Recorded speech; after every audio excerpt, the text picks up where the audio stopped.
پھر اس کے بعد عزیز. میں یہاں پہ ایک اور تان کا ذکر کروں عزیزو. تون تو بہت سارے ہیں کہ یہاں پر نبی کریم صلی اللہ علیہ وسلم کی بے حرمتی کی گئی ہے. ان کے بارگاہ میں ان کے خلاف، ان کے بارگاہ میں ان کی عدم احترام کیا گیا ہے. یہ کیا ہے عزیزو؟ یہ نبی کریم صلی اللہ علیہ وآلہ وسلم کی ترک حرمت. اور ترک حرمت میں ہر شخص کی اذیت ہوتی ہے. آپ کسی بھی کے شخص کی آپ بے حرمتی کریں، بچہ بھی ہو نا، اس کو تکلیف ہوتی ہے، اذیت ہوتی ہے. کسی بھی انسان، چھوٹا ہو، بڑا ہو، کافر ہو، مسلمان ہو، عیسائی ہو، آپ اس کی بے حرمتی کریں، اس کو تکلیف ہوتی ہے، اس کو صدمہ ہوتا ہے. وہ ظاہر کرے یا نہ کرے لیکن اس کو صدمہ ضرور ہوتا ہے. تو جو نبی کریم صلی اللہ علیہ وآلہ وسلم کی بے حرمتی کرتا ہے بلا شک وہ باعث اذیت نبی صلی اللہ علیہ وآلہ وسلم. اور ابو بکر عمر نے بھی یہ اذیت کی ہے، اور قرآن اس کی شہادت دیتا ہے. بخاری نے اس کو لایا ہے، اس کو روایت کی. ملاحظہ فرمائیں سورۃ الاحزاب. ان الذین یؤذون اللہ، جو لوگ اللہ تعالیٰ کو اذیت کرتے ہیں، ورسولہ، اور جو رسول صلی اللہ علیہ وسلم کو اذیت کرتے ہیں. اللہ کی کوئی اذیت نہیں کر سکتا. اللہ کو کوئی اذیت، اللہ تو ان کے نزدیک آسمان میں ہے نا، عرش پہ بیٹھا ہے موٹا. وہ کوئی اذیت، کوئی عرش پہ جائے گا تو اذیت کرے گا نا، زمین پہ تو کوئی اذیت نہیں کر سکتا اس کا. ہمارے نزدیک تو اللہ تعالیٰ جسم ہے نہیں، جسمانی ہے ہی نہیں، کوئی اس کو اذیت نہیں کر سکتا اللہ تعالیٰ ہمارے نزدیک. ٹھیک ہے نا. ان کے نزدیک وہ تو آسمان میں، موٹا آسمان میں، وہ کئی انستا ہے کہ وہ ہوتا ہے، اوپر نیچے جاتا ہے، پکارتا ہے کہ میرے مغفرت کرتا ہوں، کوئی ہے توبہ کرنے والا. اس کو کون اذیت کر سکتا ہے؟ تو جو نبی کو اذیت کرتا ہے، رسول صلی اللہ علیہ وسلم کو اذیت کرتا ہے، وہ اللہ کو اذیت کرتا ہے. یعنی اس نبی صلی اللہ علیہ وسلم کی اذیت کی جرم اتنی گناونی ہے کہ اللہ تعالیٰ کی اذیت کے برابر ہے.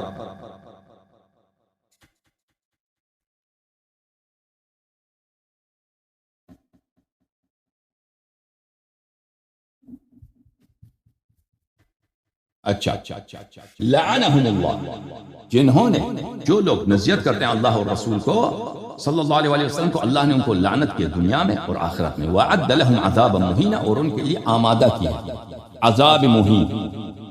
ان کو اللہ نے دنیا بھی ملعون قرار دیا، آخرت میں بھی ملعون قرار دیا. ان کے لیے ایسی عذاب جو ان کی توہین کا سبب ہے. یہ کتاب عزیزو الصارم المسلول، تقریب الصارم المسلول على شاتم الرسول صلی اللہ علیہ وآلہ ابن تیمیہ الحرانی. ابن تیمیہ صاحب کی کتاب ہے، چاپ دار الاعلام الدولی. یہاں پر اس آیت کی شرح میں ان الذین یؤذون اللہ ورسولہ صلی اللہ علیہ وآلہ وسلم لعنہم اللہ فی الدنیا والآخرہ وعد لهم عذابا مہینا. اس آیت کی شرح میں کہتے ہیں، وہ کہتے ہیں اللہ تعالیٰ نے قرن عذاہ بعذا، اللہ تعالیٰ نے رسول صلی اللہ علیہ وسلم کی اذیت کو اپنی اذیت قرار دیا. کما قرن طاعتہ بطاعتہ، جیسے کہ اللہ نے نبی صلی اللہ علیہ وسلم کی طاعت کو اپنی طاعت قرار دیا. فمن آذاہ فقد آذى اللہ تعالی، پس جس نے نبی صلی اللہ علیہ وسلم کی اذیت کی ہے، اس نے کس کو اذیت کی؟ اللہ کو اذیت کی، اللہ کو اذیت کی. وذلك وقد جاء ذلك منصوصا عليه، اور یہ قرآن کی نص ہے، قرآن کی ان الذين يؤذون الله ورسوله، یہ تو منصوص ہے کہ جو نبی صلی اللہ علیہ وسلم سے دشمنی کرے وہ اللہ سے دشمنی کرتا ہے، جو نبی صلی اللہ علیہ وسلم کو اذیت دے وہ اللہ کو اذیت دیتا ہے. ٹھیک ہے نا. پھر اس کا فتویٰ دیکھیں ابن تیمیہ کا، ومن آذى الله فهو كافر حلال الدم، جو اللہ کو اذیت کرتا ہے، نبی صلی اللہ علیہ وسلم کو اذیت کرتا ہے، وہ کافر ہے، حلال الدم ہے، وہ مسلمان ہی نہیں. مسلمان اور مسلمان نہیں، یہ کافر ہے. وہ کافر بھی ہر کافر نہیں ہے، حلال الدم، محظور الدم، واجب القتل. ٹھیک ہے نا. ثابت ہو گیا یعنی وہ عزیزو یہ سب بتائیں. اچھا اس آیت کے بعد عزیزو اگلی آیت کو سنیے. اگلی آیت میں ان الذین ینادونک من وراء الحجرات اکثرهم لا یعقلون، جو لوگ حجرات کے باہر سے، حجرات کے باہر سے آپ کو پکارتے ہیں. اللہ تعالیٰ نے یہ ساری آیتیں ایک جگہ نازل کی. ٹھیک ہے نا. اس کا سبب کیا؟ ابو بکر عمر کی جو یہ حرمتی. ٹھیک ہے نا. تو اس سے پتہ یہ چلتا ہے، عبداللہ ابن زبیر نے جو روایت کی بخاری میں، اس نے صرف اتنا کہا کہ ان دونوں نے اپنی آواز اٹھائی، آپس میں جھگڑا کیا، یہ آیات نازل ہوئی. نسائی کی حدیث ہم نے آپ کو دکھا دی، بخاری کی حدیث آپ کو دکھا دی، اور اس سے ثابت یہ ہوتا ہے کہ پوری آیات اس مقام پہ نازل ہوئی، ٹھیک ہے نا؟ اور بخاری کے باب کا عنوان بھی یہی ہے، ان الذین ینادونک من وراء الحجرات اکثرهم لا یعقلون، اس کے اسی عنوان کے ماتحت اس نے اس حدیث کو لایا۔ اچھا یہاں تک عزیزو، ولو انہم صبروا حتی تخرج الیہم لکان خیرا لہم، اگر یہ صبر کریں تاکہ آپ نکل جائیں یا ان کے لیے بہتر ہے۔ تو پتہ یہ چلا کہ انہوں نے جو آواز بلند کی تھی کہ بدتمیزی کے انتہا یہ تھی کہ کمرے سے باہر نبی صلی اللہ علیہ وسلم کے گھر کے باہر انہوں نے وہاں سے شور مچانا شروع کیا تھا، ٹھیک ہے نا؟ اور نبی صلی اللہ علیہ وسلم کو پکار رہے تھے کہ واپس اب نکل جاؤ، یعنی اس طرح کی بے حرمتی کر رہے تھے جو عبداللہ ابن زبیر اس کے نانا کا مسئلہ اس نے پورا روایت نہیں کیا، لیکن اللہ تعالیٰ جھوٹ نہیں بولتا قرآن میں۔ روایت آپ نے دیکھی کہ یہ سب آیات انہی دو شخص کے متعلق نازل ہوئی، اور ان کے ساتھ جو گروپ میں جو بھی لوگ تھے انہی کی مذمت میں نازل ہوئی۔ تو انہوں نے نہ صرف نبی صلی اللہ علیہ وسلم کے بارگاہ میں بے حرمتی کی، کمرے کے باہر بھی انہوں نے شور مچایا ہے، کمرے کے باہر بھی شور مچایا ہے، جیسے کہ دوسرے واقعات میں عمر سے مذکور ہے، عمر سے مروی ہے۔ ملاحظہ فرمائیے عزیزو، یہ کتاب ہے صحیح مسلم، شاپ دار الفکر، بیروت لبنان، یہاں پر باب فی الایلاء واعتزال النساء وتخییرہن، صفحہ نمبر 705، یہاں پہ یہ روایت خود عبداللہ ابن عباس خود عمر سے روایت کرتا ہے، عمر بن الخطاب، کہ نبی کریم صلی اللہ علیہ وسلم اعتزل نبی اللہ صلی اللہ علیہ وسلم نساء، نبی کریم صلی اللہ علیہ وسلم اپنے ازواج سے دور ہو گئے، ازواج کو چھوڑ دیا، دور ہو گئے، جدائی اختیار کیا۔ میں مسجد میں گیا، میں نے دیکھا کہ لوگ آپس میں بات کر رہے ہیں، کہتے ہیں کہ نبی صلی اللہ علیہ وسلم نے اپنے عورتوں کو طلاق دی۔ میں آیا عائشہ کے پاس، عمر کہتا ہے میں آیا عائشہ کے پاس، میں نے عائشہ سے اس طرح خطاب کیا، بنت ابی بکر، ابو بکر کی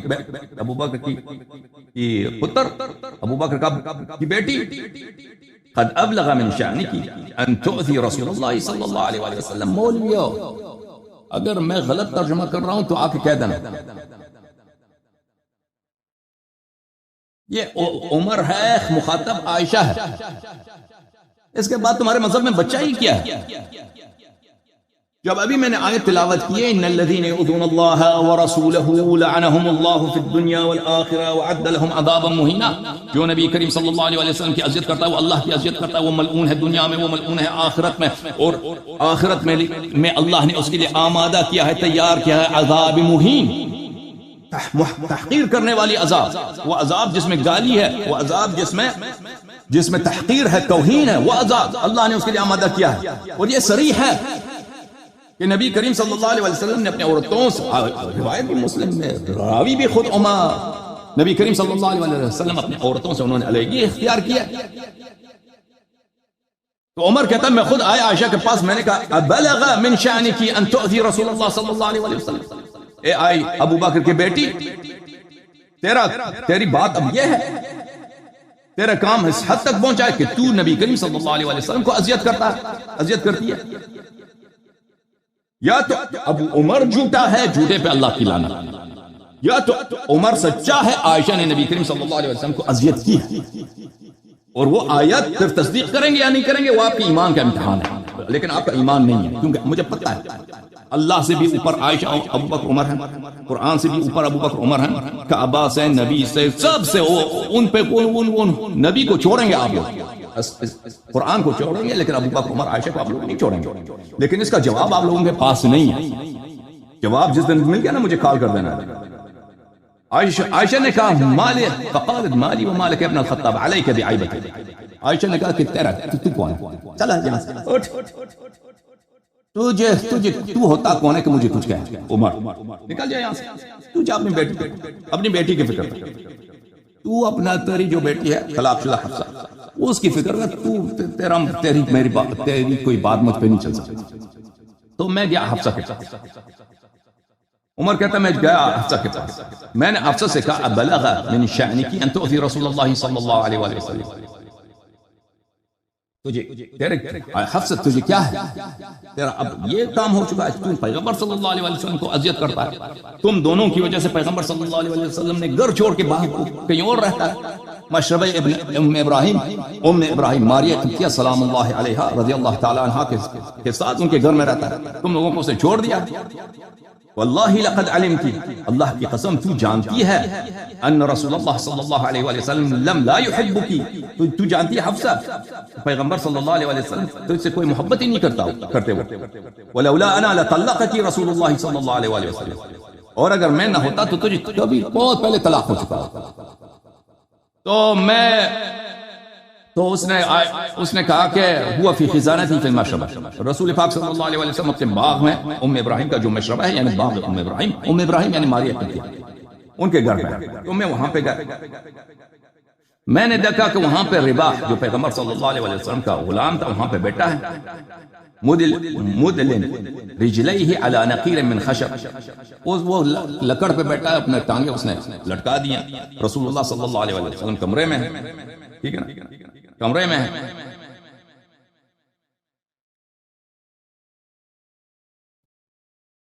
فنادیت یا رباح استأذن لی عند رسول اللہ صلی اللہ علیہ وآلہ وسلم، میں نے کہا رباح میں آیا ہوں پیغمبر صلی اللہ علیہ وسلم سے ملنے، نبی صلی اللہ علیہ وسلم سے اجازت لے لو کہ میں ان سے ملنے آ جاؤں۔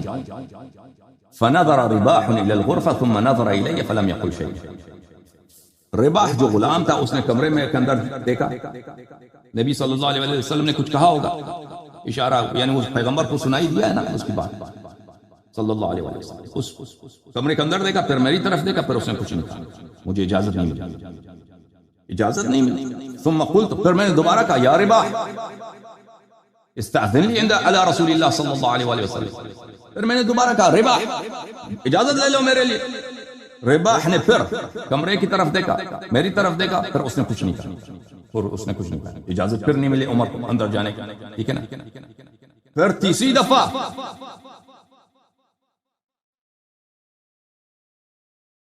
ثم رفعت صوتی، پھر میں نے آواز بلند کی، فقلت یا رباح استأذن لی عندك على رسول اللہ صلی اللہ علیہ وآلہ وسلم، میں نے پھر کمرے کے باہر سے میں نے آواز بلند کی کہ مجھے اندر بلانے دے، اور مجھے بلا دیا، اچھا، پھر میں نے ورفعت صوتی فاؤم الی ان اقع، پھر جب دوسری مرتبہ پھر میں نے تیسری دفعہ پھر میں نے آواز بلند کی تو پھر رباح نے اشارہ کیا کہ آ جاؤ، چلو پھر میں کمرے میں گیا، ٹھیک ہے نا، یہ اس نے آواز بلند کی۔ اچھا، یہ بخاری کی روایت ہے، چاپ دار احیاء تراث العربی، یہاں پر صفحہ نمبر 120، یہاں پر حدیث نمبر 566، فضل العشاء، نماز عشاء کی فضیلت۔ عائشہ نے کہا اعتم رسول اللہ صلی اللہ علیہ وآلہ وسلم لیلۃ بالعشاء، رسول پاک صلی اللہ علیہ وآلہ وسلم ایک دن اعتمہ میں داخل ہو گئے، یعنی شام کا وقت داخل ہو گیا، شب کا وقت داخل ہو گیا، نماز عشاء کا وقت داخل ہو گیا، وذلك قبل ان يفتح الاسلام، اس زمانے میں مسلمان بہت کم تھے، اسلام اتنا منتشر نہیں ہوتا، فلم يخرج حتى قال عمر، نبی کریم صلی اللہ علیہ وآلہ وسلم ابھی نماز پڑھنے نہیں گئے، باہر نہیں نکلے، ابھی عشاء کا وقت داخل ہو گیا، عمر آیا، نام النساء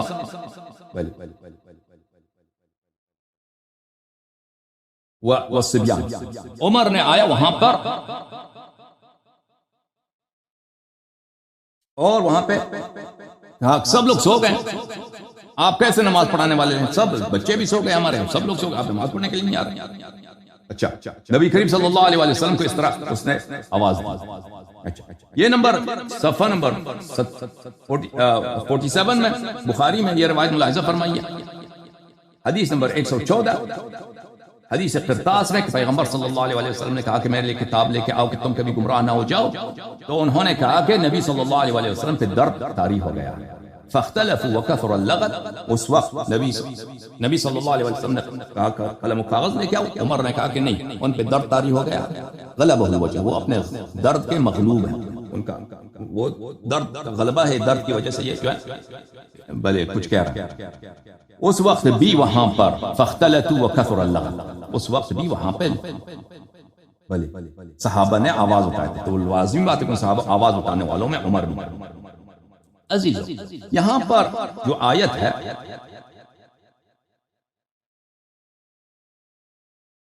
سورہ حجرات کی، ان الذین ینادونک من وراء الحجرات اکثرهم لا یعقلون، بلا شک بلا ریب اسی واقعے میں نازل ہوئی، ٹھیک ہے نا، اور ابو بکر عمر کی سوء عمل کی وجہ سے نازل ہوئی۔ اس کے متعلق ان الذین ینادونک من وراء الحجرات اکثرهم لا یعقلون، جو لوگ آپ کو کمرے کے باہر سے پکارتے ہیں، کمرے کے باہر سے پکارتے ہیں، یہ ان کی اکثرهم لا یعقلون، اکثرهم ان میں سے اکثر، ترجمہ لفظی کریں گے تو اس کا مطلب ہے یہ اکثر ان کی عقل نہیں ہے۔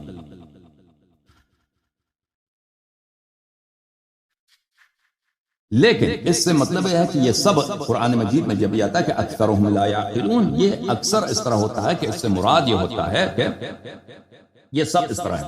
ملاحظہ فرمائیں، یہ تفسیر یحییٰ ابن سلام التیمی البصری القیروانی ہے، یہ جز نمبر 1 چاپ دار الکتب العلمیہ۔ یہاں پر ملاحظہ فرمائیے، اکثرهم لا يعلمون الحق فهم معرضون، اکثرهم یعنی جماعتهم، ان کے اکثر سے مراد یعنی یہ سب، ان کی جماعت اس طرح ہے۔ تفسیر القرآن العزیز لابن ابی زمنی، یہاں پر ابن ابی زمین جلد نمبر 3 یہاں پہ فرماتے ہیں اکثرهم یعنی جماعتهم، اکثرهم یعنی جماعتهم۔ ایک اور میں آپ کو دکھاؤں اور قصہ مختصر کروں، تفسیر فخر رازی چاپ دار الفکر، یہاں پر ان الذین ینادونک من وراء الحجرات اکثرهم لا یعقلون، اس کی ذیل میں وہ فرماتے ہیں وقوله تعالی اکثرهم فیہ وجہان، اللہ تعالیٰ نے یہاں پہ فرمایا اکثرهم، اس کے دو معنی ہو سکتے ہیں۔ ایک معنی یہ ہے ان العرب تذکر الاکثر وترید الکل، یہ ہے کہ محاورے کے طور پر کہ عرب میں یہ محاورہ ہے کہ جب اکثر کہتے ہیں اکثرهم، اس سے مراد ہوتا ہے کل، ایک احتمال ہے۔ دوسرا احتمال یہ ہے ان یکون المراد انہم فی اکثر احوالہم لا یعقلون، مراد یہ ہے کہ اکثر احوال میں، اپنی احوال زندگی میں ان کی کوئی عقل نہیں ہوتی، یہ عقل نہیں ہوتی۔ اچھا، یہاں پہ ثابت کیا واضح ہوا؟ ثابت یہ ہوا کہ ابو بکر عمر نے آواز بلند کیا، قرآن مجید نے کہا کہ یہ ان کی عقل نہیں۔ اچھا، یہ ان کی عقل نہیں ہے، یہ کس طرح کی مذمت، یہ کس طرح کی مذمت؟ عزیزو، اس کا جواب خود قرآن مجید سے میں آپ کو دیتا ہوں۔ قرآن مجید فرقان حمید میں اللہ تعالیٰ فرماتا ہے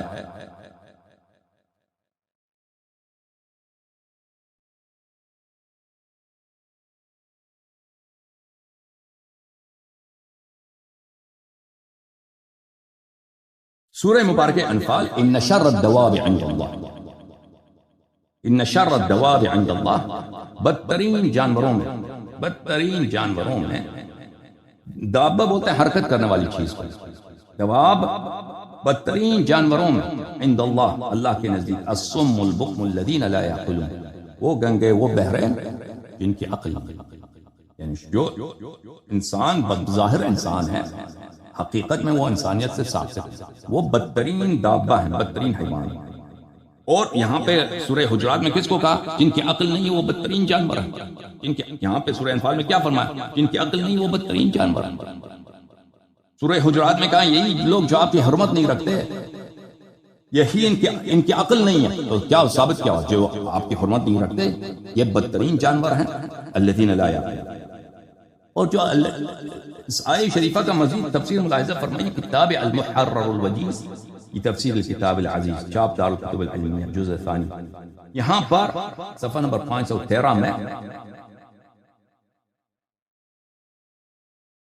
ان شر الدواب عند الله الصم البكم الذين لا يعقلون، المقصود بهذه الآية أن يبين أن هذه الصنيفة الآتية من الكفار هي شر الناس عند الله عز وجل، یہ لوگ جو منافق ہیں، در حقیقت کافر ہیں، منافق ہیں، بظاہر مسلمان ہیں، یہ شر الناس عند اللہ، یہ بدترین لوگ ہیں اللہ کے نزدیک، وأنها أخص من المنازل لديه، اور اس سے پائن تر، اس سے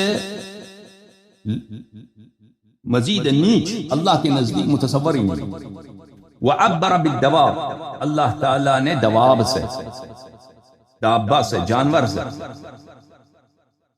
تعبیر کیے، لیتأکد ذمہم تاکہ ان کی مذمت کی تاکید کرے، ولیفضل علیہم الکلب العقور والخنزیر ونحوہما۔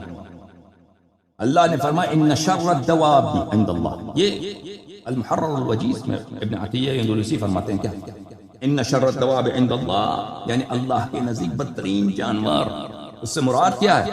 ابن عطیہ کیا کہتا ہے؟ اللہ کے نزدیک افضل ہیں، لیفضل علیہم، اللہ کے نزدیک افضل ہیں ان سے، الکلب العقور والخنزیر، کلب عقور رابٹ ڈاگ جو پاگل کتا ہوتا ہے نا، ہر ایک پہ حملہ کرتا ہے، پاگل کتا، اور خنزیر۔